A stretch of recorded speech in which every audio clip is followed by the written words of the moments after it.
All right, so it stops on its own, huh? I thought I had to stop it. Well, freaking automatic. There we go. I am slowly starting to figure this out. Good Lord.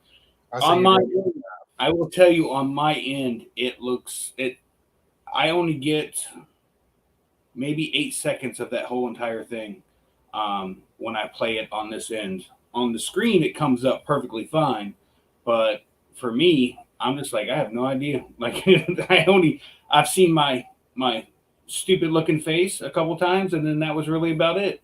I was like, okay, that was fun. So, well, let's start the show. Yeah, man. Um, Welcome to Tuesday Night Hangouts. I'm Shane, Never Trust a Skinny Chef Shane, and my co-host tonight, or my partner, whatever you want to call him, not my love partner, but just show partner. uh this Will, how you doing? I'm doing good. Yeah, I've had a tough week. Couple guys trying to mess with my LZ and kind of hit a sore spot there. But other than that, I've had some really good flights this past week, and quite a few of them I wasn't even planning on flying. I didn't think it'd be flyable. Just one of those weather phenomenon. So yeah. Very nice. I have not flown very much. I think Brian and I flew. Brian, Smart Car Brian. We flew 2 weeks ago, and so my issue, I was going to fly this weekend for the long weekend, and rushed home Friday after working overtime to hook up the cargo trailer to Krista's vehicle, hook the camper, my big camper, up to my truck. My daughter came home at 6 o'clock. We had everything loaded up, tore out of the driveway, got to leaving the neighborhood, and I turned and left or went down the road. And then my wife called me, told me the cargo trailer fell off the hitch. Hmm. So I had to turn around with a 33-foot camper and come back. And I get there, I leave the truck running with my daughter in it and the two dogs.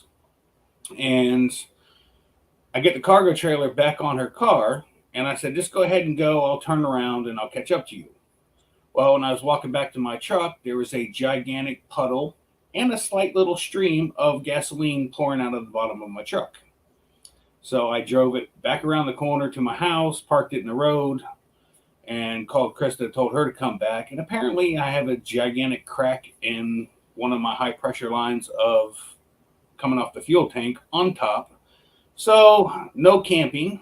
Um, I was just so irritated that no flying for me. I just sat on the couch, we watched Netflix, and cooked all the food I would have normally cooked, and while we were camping, and sat here. That was it. How was your weekend? Because mine was pretty boring. Well, I wouldn't say mine was boring. Um, I don't know. I mean, it was a nice 4th of July. I actually, hey, I tell you what, for the first time, and I've even wanted to do this flying an airplane, and I had never, Right. ever had the opportunity to do it. Did I scare you away, Shane? No, Anyways, I got to it turn was, my fan on, man. It got hot in here. and now know that I was landing and know that they shoot fireworks off very early here in the state. So I got the chance to see the very beginning of several different fireworks shows. It was pretty neat, man. Never had the opportunity to do that until now. So that was kind of exciting. Well, I have wanted to do that, but I've kind of also been a little scared of doing it, just for the simple fact of what if some stupid little amber happens to make it where I'm at and hit my wing and I come down in a fiery crash. But I still kind of want to do it, but I haven't done it. Right. Well, anyways, thought that was, hey, Brian Waller's in the house. That's the infamous Brian Waller, Brian Haybale. That's Brian Haybell record. So hope everyone else had a good 4th of July. What did you guys do in the chat? Did y'all stay home? Did you go flying? What'd you do? Why don't you read that Tony's question? Oh, yeah. And Linda says that my screen is not clear. and she's asking for a friend. Am I fuzzy? Yeah, you're a little fuzzy. I thought it was just me drinking one too many beers already. Oh, down, man. That's better. That's better. No, Is it really? Oh, no, okay. no, you're still blurry. Is that Okay. better? No. Better? Worse? Look on pull your phone up on the channel and you'll see it. Yeah, your picture's blurry. I don't know why. Well, Linda is 100% correct. well, I'm sorry, Linda.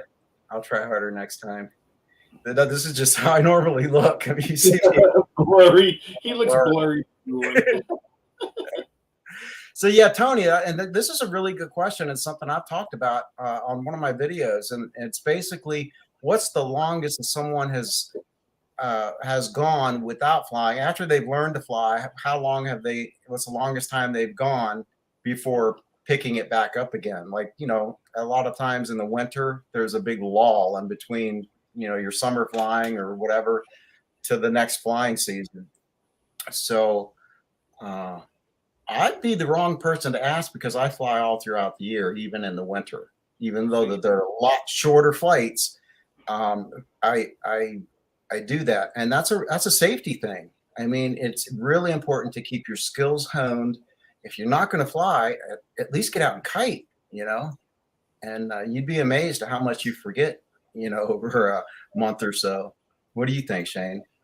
I get to fly like you pretty much all year round. I think right now with it getting hotter, I think our flights are shorter.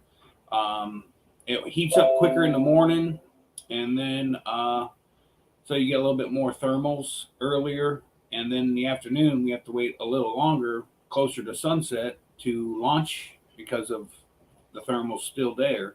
Um, I I'm kind of curious, and I don't know if there's any logic to this. If there's snow on the ground, do you have thermals? No, I don't think so. So you can fly all day long. Well, I mean, again, you're asking the wrong person, and we don't like have a lot of it, but I don't think thermals are such an issue then.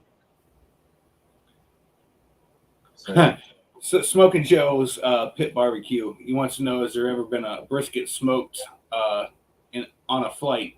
Well, I can tell you, it's only normally about a 2 hour flight is pretty much a long flight, and I don't think you can cook a brisket in that time, nor can you get it. I have eaten brisket. I actually cooked a brisket one night, and the next morning I took a snack with me and ate brisket while flying my paramotor. but that was good. Yeah, I was kind of turned off by it just a little bit because it was cold. You know, it wasn't heated up. I like if things are supposed to be eaten hot, then I like to eat it hot. If it's supposed to be cold, I like to eat it cold. And it was just I just kind of would have preferred it a little warmer, but it was still good. I ate the whole thing. Lost my Nice. Ziploc bag.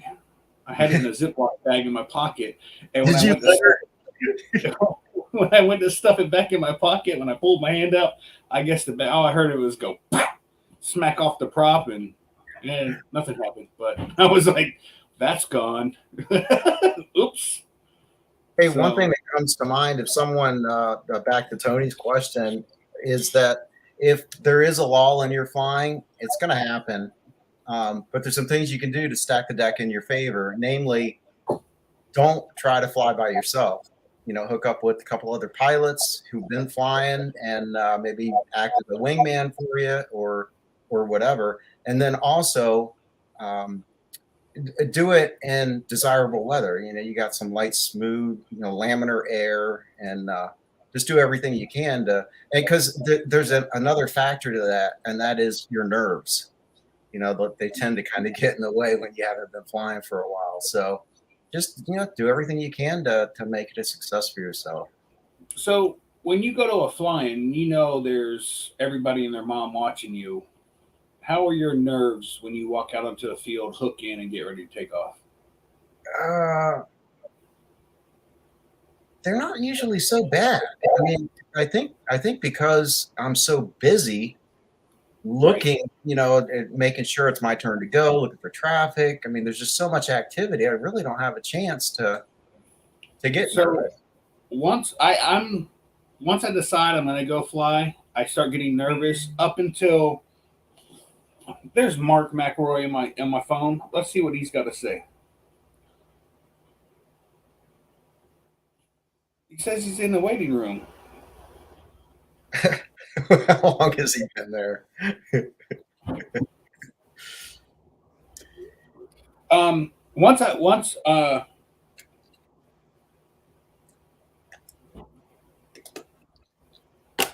Sorry. Once I hook in, all that goes away because now I'm doing the repetitious stuff. I'm doing the, checking my doors, making sure that they're closed, roads, brakes, clear, pulley, blah blah blah. All of that's in my head. I'll look over my shoulder, make sure no one's coming in, and after that, it's just me and the wing at that point. I don't. I get nervous up until that point. Once I've clipped in, I reach down to grab my A's. All that goes away because I do not. I don't. It doesn't bother me at that point. Let me see if I can't send him. I don't know. You got the same link he did. I don't understand why he did not get in here. Can you still see me on the screen? Yeah. Okay. Because I'm trying to get McElroy in here, but I don't see him anywhere. He's not in the waiting room. Shoot. Let me see. I'm gonna send it to him again here. Hold on. Oh, I heard him. There he is. There you are. Oh, yeah. What happened there? You weren't in this waiting room. I can tell you right now because it usually shows the person with a see-through screen on or what have you. Yeah.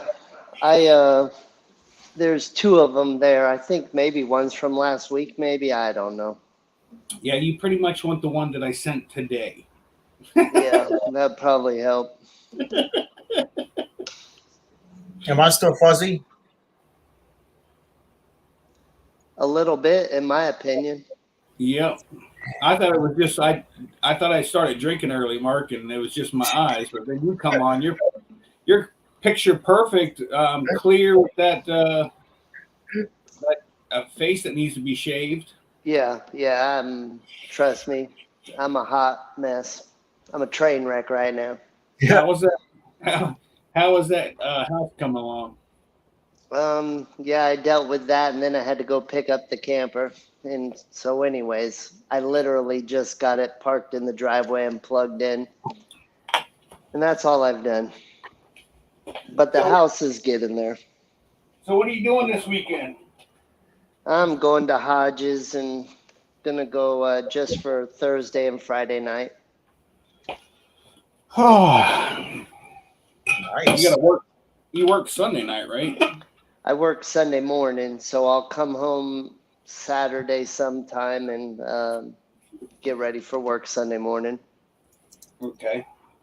Why can I never get this stupid camera thing right? I'm always off to the side one way or the other. Anyways, Angela, what do you want to talk about this shirt? It's Wisconsin's Flight Sport. Have no idea where I got it. It had to be at a. Where did I get that shirt at? Wisconsin Flight Sport. Maybe. That might be it. Anyways. So, we want to talk about some airspace or. Yeah, Or absolutely. do you want to wait a little bit? Is that better? Freaking awesome. Okay. As long as I'm not fuzzy. Let me see if I can turn that off now. I was just trying to reset I think maybe that has something to do with it. I don't know. Yeah, before we do that, that's something that happened to me. You were talking about, checking your rows and stuff like that. For the second time, the first time was at Purdon's, but for the second time, a leg strap came loose. And I ever since Purdon's last year, I actually go through and I do a 5 count. 1, 2, 1, 2, 3, 4, 5. And then I do the same count again and I tug at each belt or whatever, make sure. And then I lift my legs. So, that's what I've seen you do, Shane. I lift my legs up to make sure. That freaking strap came undone again. And it was no big deal. It's a matter of landing and, I snapped it on and turned around and took back. Hey, we have a real quick question here in the chat, which apparently my mouse is not wanting to work tonight. Joe, so yeah, there are rules of flying over people. We're not allowed to fly. We fall under the rules of an ultralight and FR 103. So we're not allowed to fly over occupied, congested spaces, and or like stadiums would have a ton of people in it. But I would love to dip down into one of those stadiums, do a buzz around, and then climb back out. That'd be freaking awesome. But it's kind of illegal. Yeah. So I would agree. Hey, you got a first-time viewer here. Tim Harden says, he says, "Skinny, we're both fuzzy," but he's a first-time watcher, and Bill recommended him. So, hey, welcome, Tim. yeah, my fuzziness, I think, is my background problem, but no one wants to see my background. So, or no one wants to see what's in the background behind my camera. Why is my mouse taking a poop tonight? Oh. Anyways, all right. So let's talk about this airspace that you got for us, Will.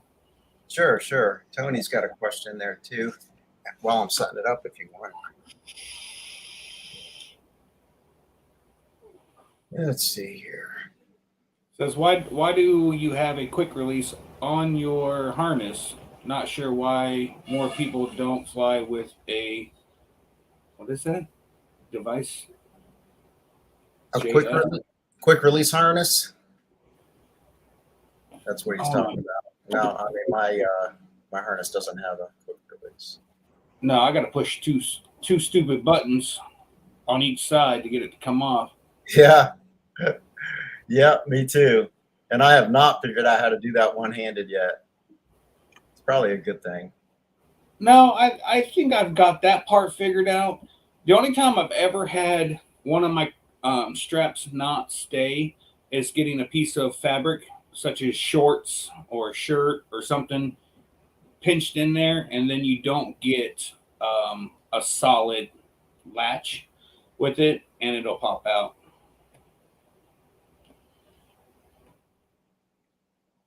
Well, it just goes to show you. I mean, accidents can still happen. So, have you figured out why your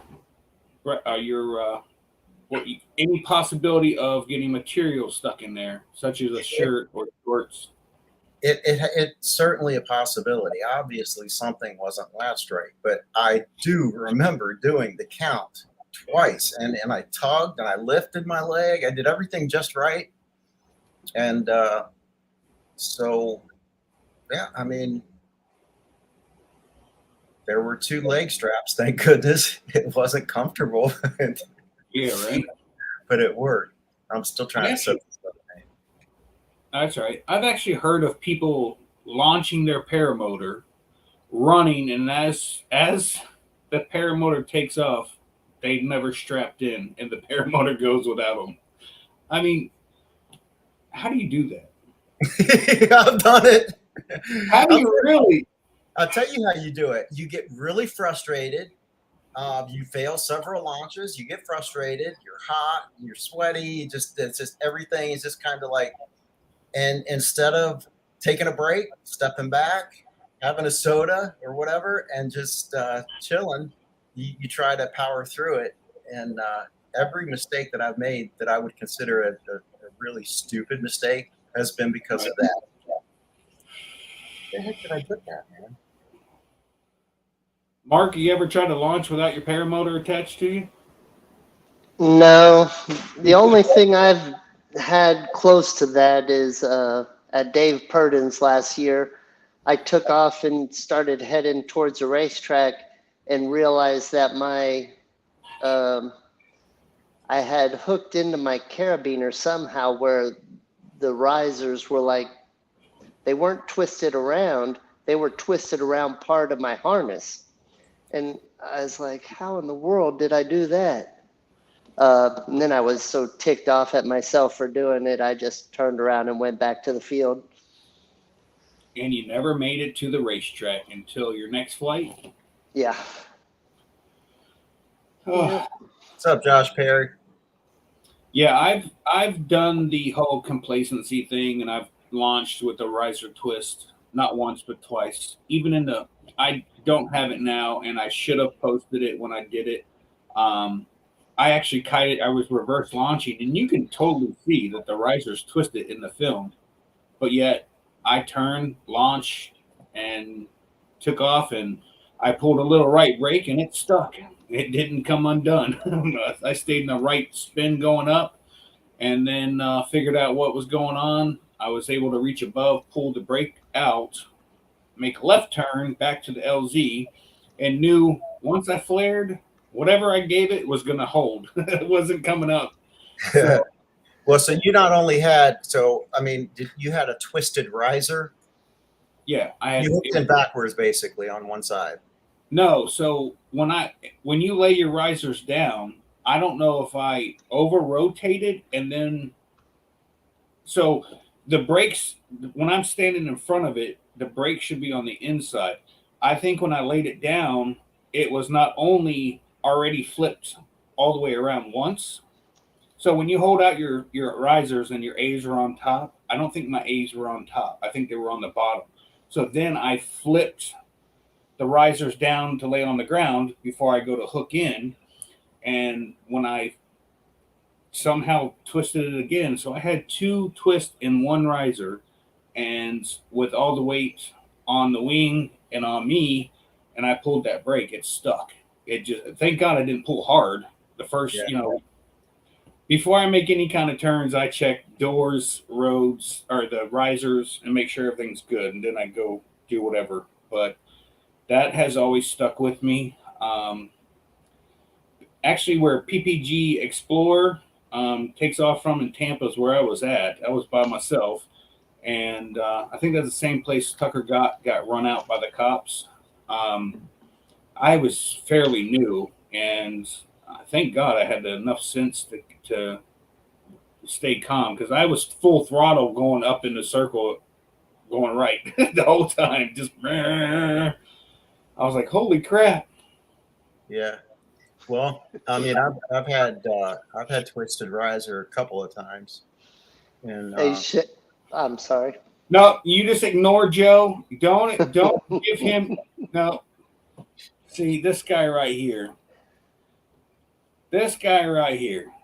I'm just saying. Sorry about that, Will. what I miss?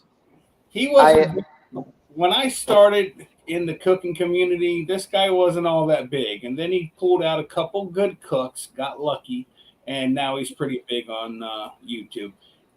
It's. I mean, if you guys if you guys want to learn how to cook, that's the channel. That's one of the channels I definitely would say is. He's got a very small smoker. I think it's Joe, if I'm correct, it's 1,000-gallon smoker. The thing's huge. Oh. Anyways, go ahead, Will. I'm sorry. So I'm still. It's going to be a couple of minutes, but Brian Waller says get some wheels, and those leg straps are less important. Yeah, right. Well, I mean, hey, that's that's true. Very true. Was that a play on words when you just said, yeah, hey, that's true. Yeah. Hey. It's almost done here. Oh, man. Oh, Mark, man, you missed the new intro. Do you know how hard it is to find video of Mark McElroy tearing it up? Don't tear it up. Well, you can, Power you the can, internet. you can go to that one video where I crashed my paramotor or whatever, where I wrecked it in my front yard. Rest assured, I tore that up just fine. Yeah, yeah, I watched that one too. Oh man. DP says he's wearing this new gray shirt. Oh, another guy's got gray shirt. That's cool. Out to dinner tonight. That's cool. What DP's dinner? DP's in the house. Man, I keep saving this thing. Oh, here it is. What are you shaking your head about, Mark? About your whining. Oh. Okay, so I'm about ready. There. All right, so all this is just a quick little review, and we'll try to include the chat in it as much as possible. Share screen and share screen. There it is.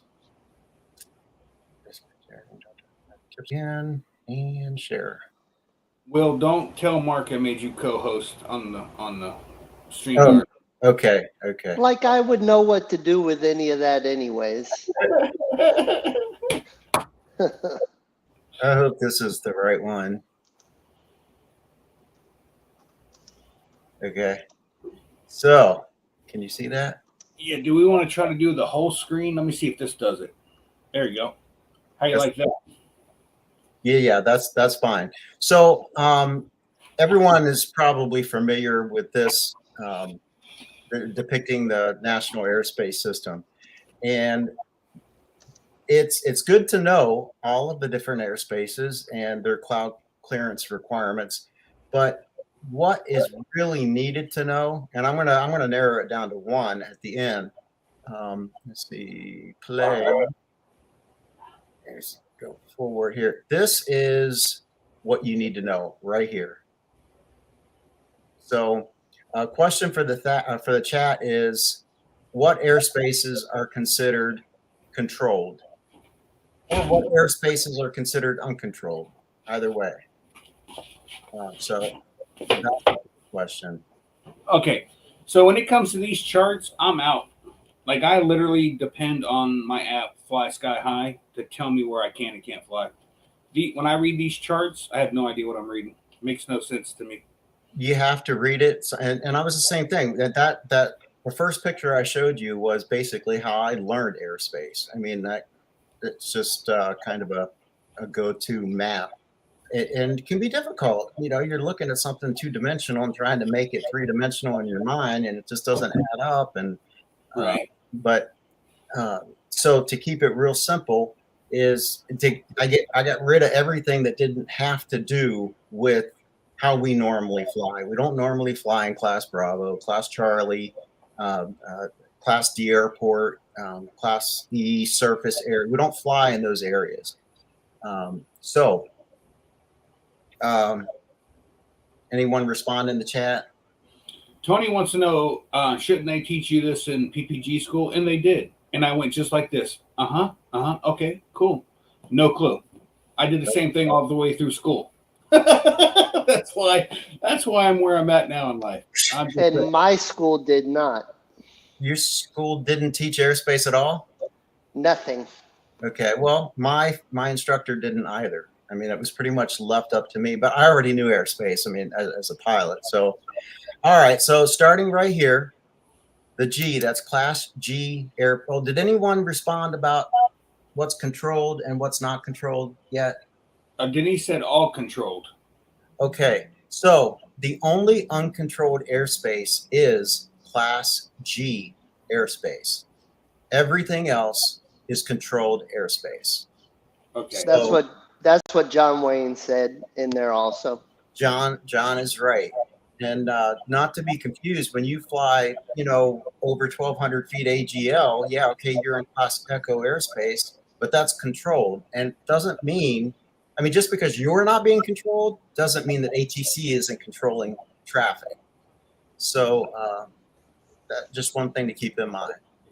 So that being said, when you're on the ground from the surface up to usually 1,200 feet, 1 statute mile visibility is all you need, and you just have to stay clear of clouds.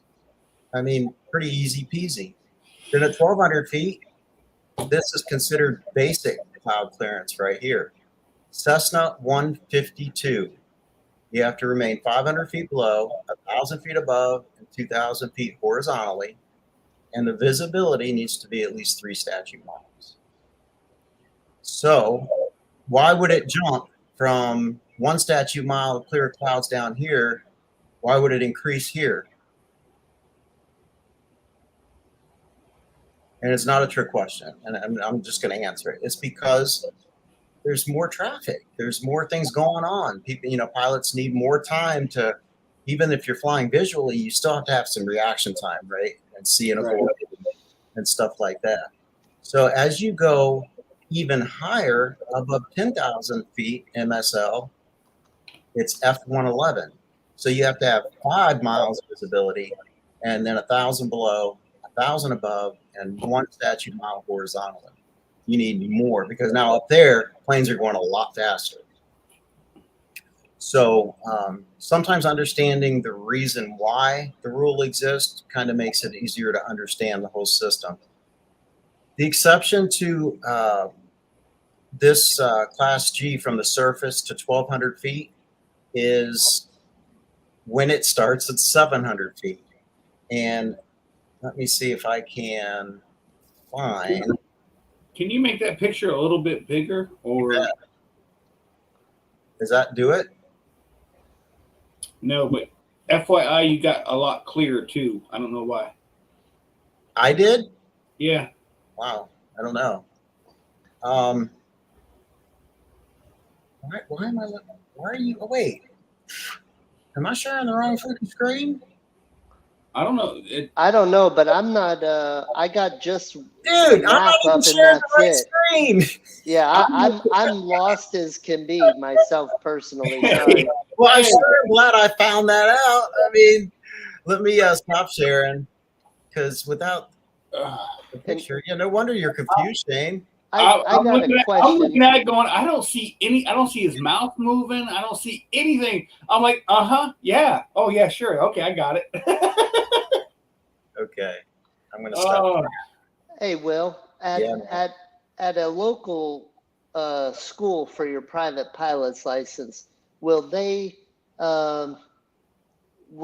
teach you any of this in like radios? Or it's all or nothing there? Or could you pay them to teach you this? Or you could pay an instructor to teach you any facet of aviation that you were interested in. Absolutely. I mean, I'm interested in that because that would work for me in my special needs. Well, and now what would work better for you then and would be more, it would just make more sense, would be to visit like kingschools.com. Or any of the big aviation schools. They sell training videos, and especially King Schools, they might have a video just on airport communication or just on airspace. They cater to your need there. Shane, how the heck do I stop screen sharing? You're there. It's you're not screen sharing. I'm not? No. Did you unscreen share me? No, you did. All right. I'm going to try again. Let's see if this works. Is that better? Yes, there you go. Okay. Well, this is what I was talking about in the beginning. I'm not going to rehash it all. But instead of that, because we don't fly in C, Class D airports, we don't fly in B, so why clutter? What we really need to know when this is, it's more simple. It's basically the left side of that chart. So from the surface up to 1,200 feet, you're in Class G. Above that, all the way up, unless you're going up to 18,000 feet, you're going to stay in Class E. So this right here, Cessna 152, 3 statute miles visibility, 500 below, 1,000 feet above, and 2,000 feet horizontally. And as I said F-111 is what your clearance has changed because it's a lot faster aircraft up there. So you need a lot more, you need higher visibility and larger cloud clearances. So this right here, from the surface, sometimes Class E will start at 700 feet above the ground. And the reason that is because this is going to be an area around an uncontrolled airport usually, where ATC is talking planes down. They're on an instrument approach, and then you need to be able to talk to them a little bit lower to the ground. So, and that also means that planes taking off and they immediately in the soup or whatever, they can contact ATC quicker. So how do you know that Class E starts at 700 feet instead of 1,200 feet? That was the next question right there. Say that again. Say that again. So normally Class E starts at 1,200 feet Right. above the ground. But how do you know that it starts at 700 feet above the ground instead? Fly Sky High tells me so. Crystal tells me so. This is a sectional chart right here. See this magenta shading right here? That big circle? That means Yeah. that means that anywhere inside that circle, Class E starts at 700 feet above the ground. And notice what's right smack dab in the middle of it is an airport that has an instrument approach. So if you all have not picked up a sectional chart yet, man, you're really missing out. There's a lot of, it's freaking condensed soup. It's a great tool to have and to be familiar with, because all of this stuff is online now. When I was learning, none of this stuff was online. It was pretty much videotapes and Right. hard copies. Hey, our Daniel says my phone app alerts me when I'm approaching different airspaces. That's what I fly by. If that app ever got screwed up, I'm getting screwed up because that's what I live and die by. These charts to me are so confusing. I'm getting it. I'm getting a little bit more information, and I'm understanding a little bit. But that little circle with the line through it, I had no idea that was an airport. Yep, that's an airport. If you notice the color is magenta, that means it's uncontrolled. Airports with the tower are blue. So, anyways, I mean, this is important stuff for paramotor pilots because it's 90% of our flight or more is going to be done in Class E airspace, unless you just hugging the ground and whatever. I mean, most of it's going to be in Class E airspace. So, and I've got something else for you, Shane, right here. Every sectional chart has a legend. And anything you want to know about any symbol on there, any number, is right there for you. The only thing I know about Legends is I Am Legends with Will Smith. Great movie. Yeah, right. Okay, well here's something for you that would be easy peasy. Let's see if I can find it. No, yeah. So it's a sectional chart again, right? Right. See these lines of longitude and latitude? Okay. Okay, that's like a little square, a little section there. See that big number? 26. 2 with a small 6. It means that if you fly at least 2,600 feet anywhere in this little section here, you'll be okay. So if those numbers were the same size, would that be 26,000 feet? Yeah, I don't know, man. If those were the same, I guess so. That would be. Now, this also that brings up something else, though. 26,000 feet, man, that's super tall. But this includes both man-made and natural obstacles. So, yeah, 2,600 feet. You can look right here. See this tower here? Actually, is that the one? It's 2,298 feet above the sea, but it's 369 feet above the ground, and that's what we really care about. So I didn't want to delve too much in these little circles with the R's. Those are private airports. That 2,600 that you're showing, is that AGL or is MSL? Okay. MSL. So, and it's rounded up. So that's a safe number to fly. I mean, I don't know why you want to be at the bare minimum anyways, but like this grouping of towers here is 2,291 feet MSL, that's above the sea, and 420 feet above the ground. In other words, if you had an altimeter and you were flying along, your altimeter would read 2,291 feet and you'd fall 420 feet to the ground. So another way to remember it. So what else? Oh, I know. We did a quick little. Now, dear Mr. and Mrs. FAA, this is generic footage, not taken on a paramotor, and it's not even in the United States, so nothing to see here. So right here, are we? Let's say we're class G. No, you're not high enough above the clouds, correct? Well, class G is.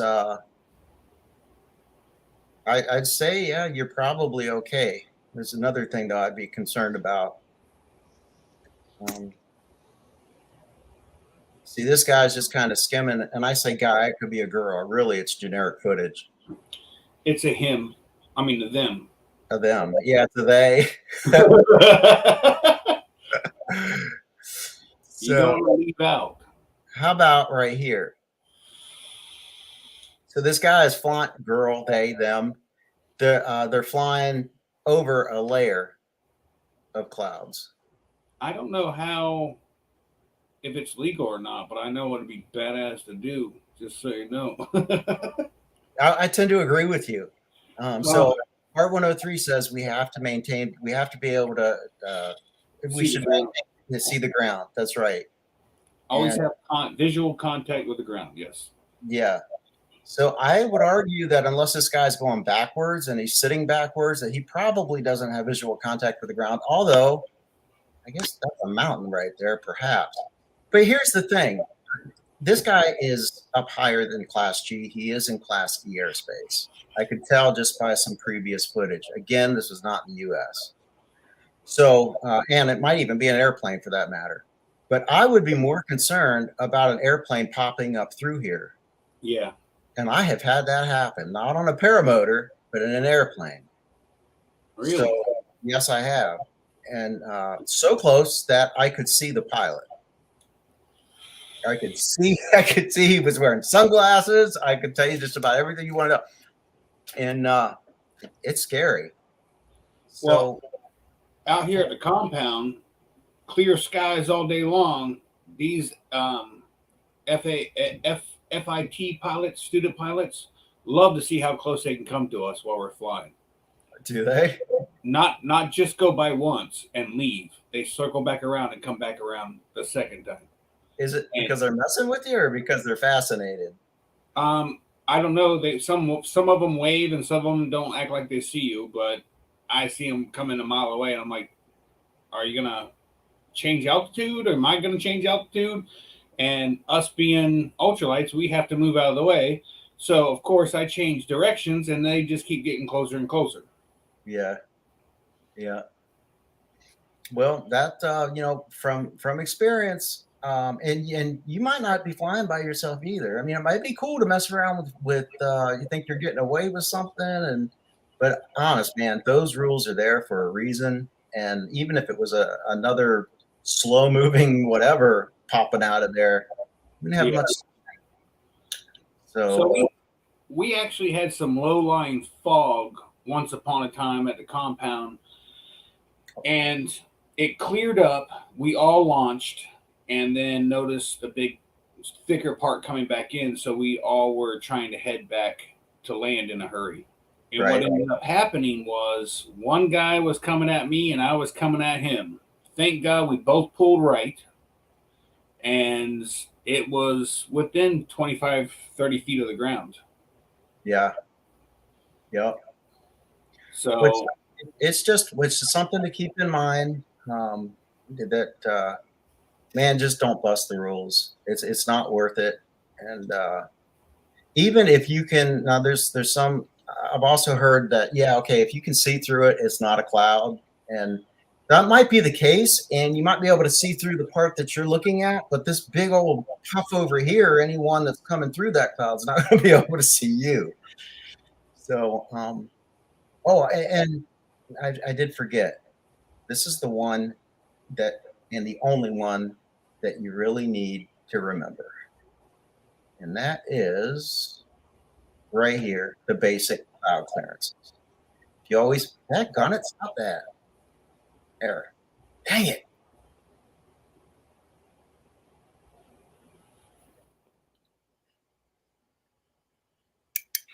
There. I don't know, man. I'm just not having a good technology day. Okay, pause.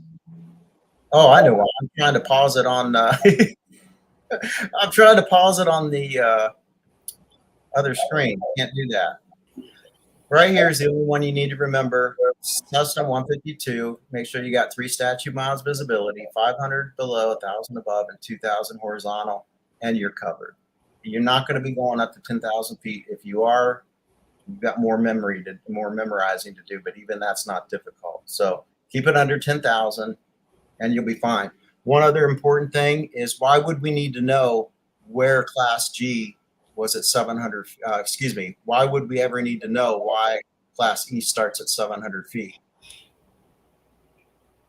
And the answer is, when we fly the twilight half hour before, half hour after, we can only do that in Class G airspace. So we would have to, if we were up here and then all of a sudden, boom, we're in that twilight, we have to come down below 700 feet to stay legal. So there you have it. Okay, one more question. This is for you, Shane. I'm listening. What's above Class Alpha, which starts at 18,000 feet and goes up to 60,000 feet? Commercial airlines. That high. I have no idea. What do you think, Mark? Yeah, I'm the same. I have no idea at all unless it's just military stuff. Dang, man. Well, I'm just going to leave that for the chat. See what they can do. Because honestly, I would need to sit down with somebody and go over this. And my phone has been going off. Leah is messaging me, and I'm like, I'm in the middle of a show right now, and I'm trying to learn some airspace stuff, which isn't going to work because I can't do 2 things at once. Yeah. Oh. Industrial Haze Village says, yeah. Yeah. John says Space Command. It's Class E. It goes back to Class E airspace. Class Bravo? Class E. E. Everything else. That's what the E stands for.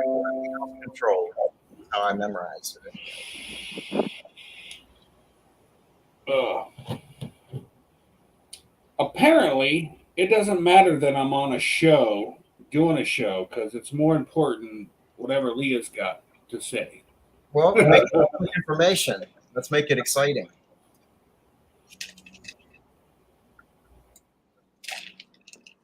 Sorry, Bill. I don't know why I'm getting fuzzy.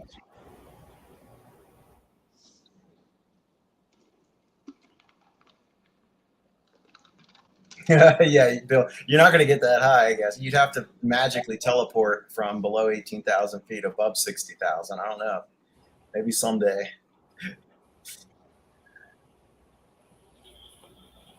Oh, yeah. what our motors wouldn't make it over what 17, 18,000 before carb issues. Yeah, we got fuel injection coming next year, maybe.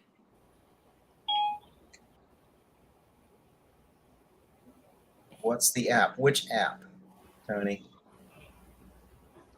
I think he was talking about that Fly Sky High app.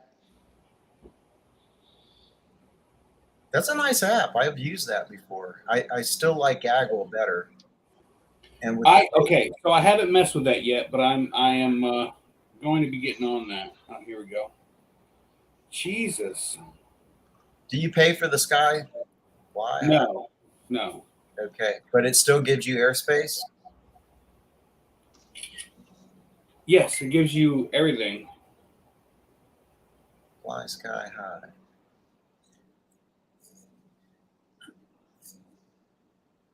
Well, come on, what's she saying, man? It's killing me.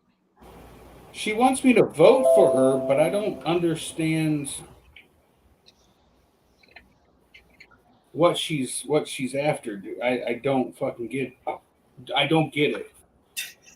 It's swear jar. Like I don't know how many times I've told her I'm doing a show. She keeps freaking. I told her to come on the show. If she wants people to vote for her, she's doing some kind of thing about voting. I'm like, dude, come on the show. There's 19 people. There's 19 more votes for you. You know, like, seriously. So Wendy the Explorer asked if anyone got any flights in on the 4th. So yeah, I did.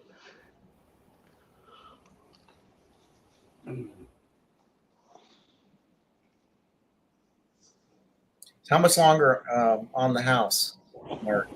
We got. Oh yeah, that house. Go ahead.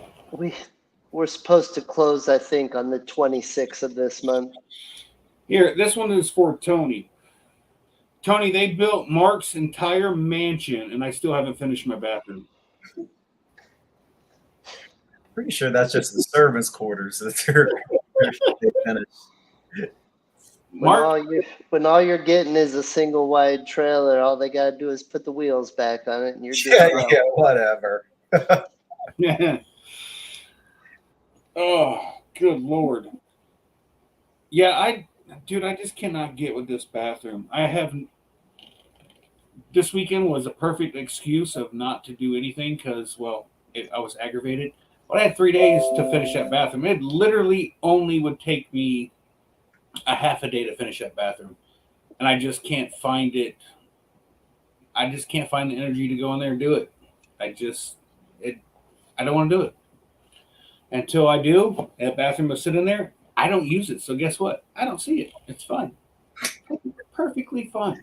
It kind of becomes, it's like my Christmas tree. You know, I don't even notice it anymore. It's just like, If you were talking to Krista right now, she'd be like, it's just like my husband. I don't even notice him anymore. Oh, Lord. Oh, man. So everybody's 4th was good. Everybody still got their fingers. I didn't bother. I don't ever bother with fireworks. I'm not really building a fire to sit around a campfire. Yeah, I'm all about that. I'll build one of those every day or keep it running all day long until the night. I don't care. But as for fireworks, I've never been a big fireworks kind of guy. They don't have fireworks like they used to have fireworks anyways. No, Wendy's statement there about Mark getting one of his flag holders. Let me tell you, at some point, Mark, I'm going to have to buy another flagpole holder because at some point, I'm going to drive off and leave the damn thing. I'm telling you right now. Yeah, maybe get a remove before flight tag or something and put it on your steering wheel. I left mine one time and Pablo grabbed it for me. So what I'm thinking about doing is up towards the vertical pole, right at the plate there, I'm going to drill a hole and put a carabiner on it and another carabiner to the back of my bumper. And that's will be my attachment. So if I'm driving down the road, the thing's ding, ding, ding, ding, ding, ding. Yeah. You're still gonna have to buy another one. But at least I'll remember that I Yeah. drug the thing like National Lampoon's Vacation and drug the dog on the leash behind the car. It'll be the same thing, but just with with the flag holder. I have twice put my truck in park, go to take off, and went crap. Oh no! I backed up, picked it up because I even when I'm going camping or whatever, I literally look in my rearview mirror, my side mirrors, like when I'm leaving camp, leaving paramotor field, whatever. I always check the area as I'm leaving, and that's the only reason I have not left this thing 2 different times.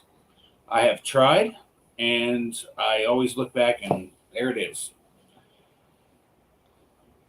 What's Tony asking about? I have no idea. Wait a minute, let me go up. I'm not sure. What do you mean, Tony? Yeah, I'm not sure. Guess what he's doing now? I guess drones. Oh, Yeah, who was that? What's his name? The foreign guy. He did a video with drones, flying it into a wing, into the lines. yeah. From our Paramotor Nation, he was always on there. Anthony? Not Anthony Villa. He's a foreign guy. Speaks with a heavy accent. I cannot remember his name right now. Good Lord. Oh, hey, before I forget, if you guys would like, if anybody who has not been on the show would like to be a special guest, as in sitting here with us and being a co-host participant, email me at nevertrustaskinnychef@gmail.com. And if you're wanting to do it, Anthony Harris, Greg Anthony Harris, correct. He flew a drone into the fabric of a wing and into the lines to demonstrate what a drone could do to your wing under flying conditions. Not so good for us, nor the drone, but the drone is just a robot, so it doesn't matter. Mhm. We are people, and we follow the sky a lot harder. So, anyways, if you guys would like to be a co-host, Nick Griffith was on here once, and then I forgot to mention it, and I keep forgetting to mention it week after week. If you would like to come on the show and be part of the gang and just sit around and do what we're doing now, hang out, email me. Again, it's at nevertrustaskinnychefshane@gmail.com. So it's not like a guest, right? They can just hang out with us. We're not going to like drill them or anything. Nope. We're not going to ask them the same questions every show asks the same questions. It's none of that. It's literally you can add in input during a chat or during what we're doing now, and we'll just hang out. So, Will, where can we find you, sir? Other than on time for the show on Tuesdays. Go ahead. Whoa. Here on Tuesday nights at 8 p.m. You can find me on YouTube on Will Fly or online at willflyppg.com. And Mark, where can we find you, sir? Late for the show, and you can find me on YouTube at Paralife PPG or online paralifeppg.com. And what's at paralifeppg.com? T-shirts, cups, flagpole holders, vinyl decals. Oh yeah. Really, really, really comfortable shirts. Yes, they are the most comfortable shirts. Not saying that because Mark's my friend, but continuously everybody that buys a shirt is like, holy crap, this shirt's amazing. So that speaks volumes in itself, and those shirts sell in volumes, just so you know. How much is shipping, Mark? Bill H wants to know. Yeah, I think those flagpole holders, the shipping's $10. I think it actually cost me like 11, but I mean, I think the computer's set up for 10, which I don't care. It's all good. $1 is $1. Yeah, it don't matter. When you're broke, you're still going to be broke, so it's all good. That is correct. If anybody does send me a request to be on the show, I will reply back to it and give you info about next Tuesday. All right. With that said, we are out of here. Hope everybody had a safe 4th and have the rest of the week. Remember, it's only down to 3 days now, so before it's Friday. Woohoo! Yeah. All right. Peace out. Good night.